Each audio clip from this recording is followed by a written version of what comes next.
Olá pessoal, sejam bem-vindos ao canal Dona Plantas e hoje eu vou mostrar para vocês a minha nova aquisição, esses bebezinhos de rosinha do deserto. A gente vai para o supermercado para comprar trigo, volta sem o trigo, mas com os bebezinhos de rosa do deserto. Essa é a nossa realidade, né? Donas de casa que amam plantas. Se você ainda não é inscrito no canal, se inscreve, deixa seu joinha que vai ajudar muito. Eu vou mostrar para vocês então como fazer esse plantio e dicas de como cultivar essa lindona. Vem comigo! Bom, pessoal, vamos começar então pelo substrato. Ela tem esse nome rosa do deserto, não é à toa, né? Ela realmente nasce no deserto. Então ela está sujeita a um terreno extremamente arenoso, ela está sujeita a ventos muito fortes e o que ela precisa de muito sol. Como a gente vai preparar esse substrato, então? Aqui eu tenho uma mistura enriquecida de terra vegetal e areia grossa. É a mesma medida, que até tá parecendo que tem um pouquinho mais de terra, mas é a mesma medida, as duas. A gente faz essa mistura e esse é o substrato ideal para ela. Eu vou estar usando vasinho de barro. Eu sofri um pouquinho, mas eu consegui fazer um furinho nele ali. Não sei se vocês conseguem ver. Ela precisa, então, quando a gente molhar, ela precisa desse escoamento dessa água. Um substrato arenoso e extremamente drenável, então sempre que a gente regar, essa água precisa escoar com facilidade. Por que normalmente o vaso de barro é aconselhado? Elas vão muito bem nesse tipo de vaso porque ele não segura a umidade, então a gente sabe que o vasinho plástico, ou mesmo esse que a gente compra, que as mudinhas vêm dentro, ele segura demais a umidade, então isso não é uma coisa boa, porque a nossa rosa do deserto não gosta disso. Mas eu sei que tem muitas coisas que a gente vê na internet que não são verdade. Por exemplo, de que a gente não precisa estar regando ela.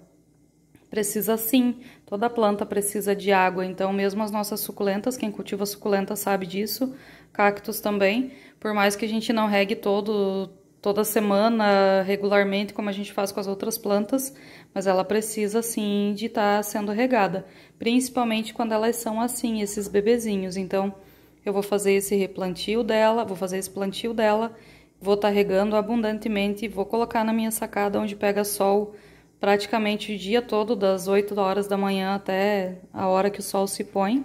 E vou mostrar para vocês no finalzinho do vídeo onde é o local que ela vai ficar. Vou mostrar para vocês também o plantio. Bom, pessoal, então aqui eu tenho o substrato já preparado, extremamente arenoso, né? Extremamente fofo. Pra gente é um pouquinho estranho, né? Imaginar que ela fica uma planta tão linda em um terreno dessa forma, mas essa é a natureza dela, então como a gente sempre fala das outras plantas, tentar imitar o máximo possível o ambiente que ela tem na natureza. Se ela vai muito bem dessa forma na natureza, onde ela pode chegar a atingir até 11 metros, então significa que esse é o terreno ideal para ela. Então a gente dá aquela apertadinha aqui no vaso, vou tentar mostrar para vocês bem de pertinho. Olha só como as raízes são fininhas e sensíveis, parece cabelinhos, né? Por isso que não pode molhar muito, a gente sabe exatamente como o nosso cabelo. Se o nosso cabelo viver molhado, ele vai arrebentar todo, ele vai se arrebentar, então é a mesma coisa aqui. Não pode essas raízes ficarem molhadas por muito tempo. Por isso que o vaso precisa ter furos, ou se ele não tiver furo, ele precisa de uma boa drenagem. Ela vem do Garden também já com um substrato extremamente arenoso, então se a gente mexer muito ele já vai desmanchar todo ele. Então já vou estar fazendo o plantio dela.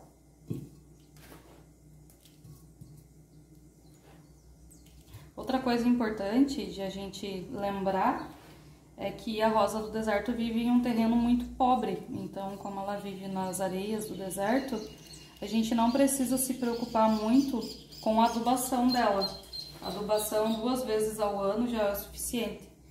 O que ela realmente precisa, se você quiser aquele formato de arvoreta, é podar. Muita gente vai ali, poda ela aqui pela metade, tira todo o excesso de folhas e ela sai brotações laterais.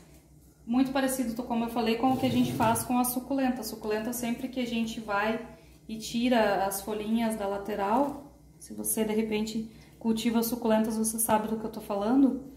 A suculenta daí onde ela teve aquele cortezinho, ela vem com uma nova brotação, então aqui é a mesma coisa.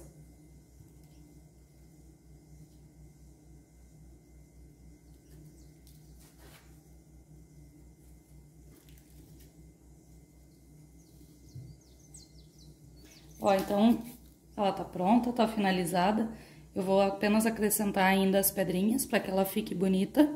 Ela não tem necessidade também de um vaso extremamente grande, por mais que a planta fique bem comprida. Normalmente elas atingem umas alturas grandes, mas ela demora muito para crescer, ela tem um crescimento muito lento. Então ela pode tranquilamente ficar em um vasinho pequeno, até por conta do espaço, né? Para quem tem bastante plantas, eu vou deixar num vasinho pequeno porque ela vai demorar bastante para alastrar essas raízes e para ela ter esse crescimento dela. Essa outra aqui, ela já veio com essas brotaçõezinhas laterais aqui que eu falei para vocês. Então, provavelmente ela, se eu não podar, ela já vai ter esse formato de arvoreta nascendo esses caulezinhos mais para as laterais. Eu vou fazer o plantio dela também. Essas folhinhas, quando elas já estão amarelinhas assim, a gente tira, não tem problema nenhum. Pode vir, pode tirar todas. Sempre que tiver uma folhinha seca, uma folhinha amarela, vai lá e tira, não tem problema.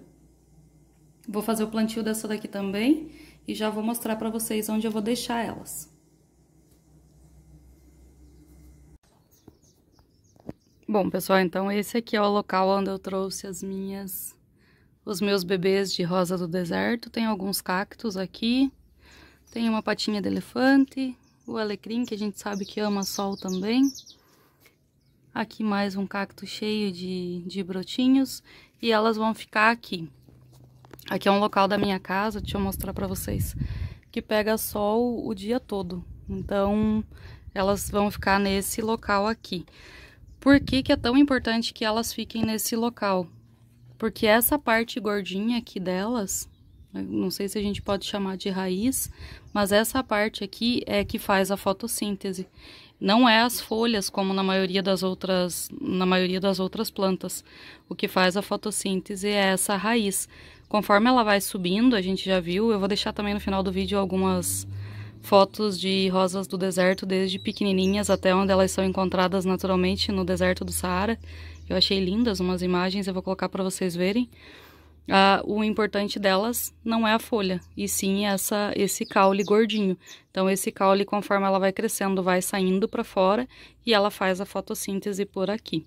Então por isso que vocês não precisam ter medo nem dó de quando precisar tirar essas folhinhas, tirar.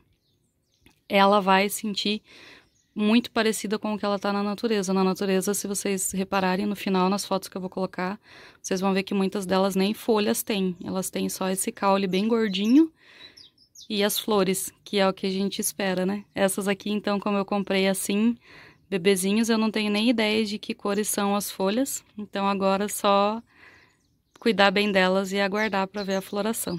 O dia que elas florescerem, provavelmente vai demorar bastante, eu volto aqui e filmo para vocês de novo. Beijinhos, tchau, tchau. Até a próxima.